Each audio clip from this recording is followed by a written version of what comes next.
When did online debates stop being about what actually happened and start being about who is being manipulated? To understand why this tactic is so effective and why it's quietly destroying how we evaluate truth, we have to look closely at how the debate around the Justin Baldoni, Blake Lively, and Ryan Reynolds controversy has unfolded. When public disputes erupt, particularly those involving Hollywood heavyweights, social media instantly splits into factions.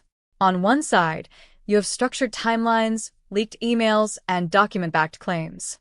On the other, you have sweeping declarations about public relations manipulation. When defenders of Justin Baldoni point to specific, verifiable timeline details, the counterargument rarely addresses the documents directly. Instead, it relies on a specific psychological shift, framing the listener as a victim of a masterfully crafted PR campaign. This strategy is known as a self-sealing argument. By claiming that anyone who agrees with a specific side is merely a puppet of propaganda, the accuser builds an unfailing shield. If you present evidence for side A, you are proved to be manipulated. If you ignore side A, it proves side A had no case anyway. Under this logic, independent reasoning becomes impossible. You aren't allowed to simply read a document and draw a conclusion. Your conclusion is predetermined by whoever labeled you gullible first. But if one side is truly falling for propaganda, shouldn't it be easy to point out exactly which facts were fabricated or omitted? When facts fail, launch an ad hominem. When clear evidence contradicts a favored narrative, the strategy often pivots from arguing the case to attacking the person. We see this play out constantly in comment sections and commentary videos. If pointing out documented facts doesn't work, the next step is calling motives into question. In the context of this ongoing public dispute, commentators who highlight discrepancies in the narrative against Baldoni are frequently hit with personal labels: misogynist, defender of the patriarchy, or someone who just wants to take a man's side. This is a classic ad hominem attack, a logical fallacy where you attack a person's character or identity rather than addressing the substance of their argument. Consider how this plays out in real life. If two people are looking at a receipt statement and person A points out a math error, replying with "you're only saying that because you hate accounting," doesn't change the numbers on the page. Gender, personal identity, and broad societal ideals do not dictate whether a specific event occurred on a specific Tuesday. Agreeing with a factual statement made by a man does not mean you endorse men over women.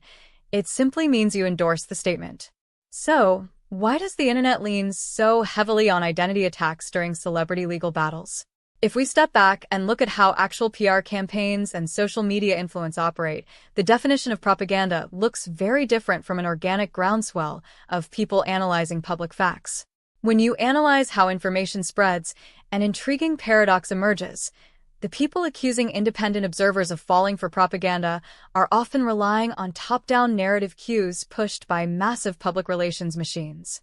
When power, celebrity status, and public perception collide, who is really pulling the strings?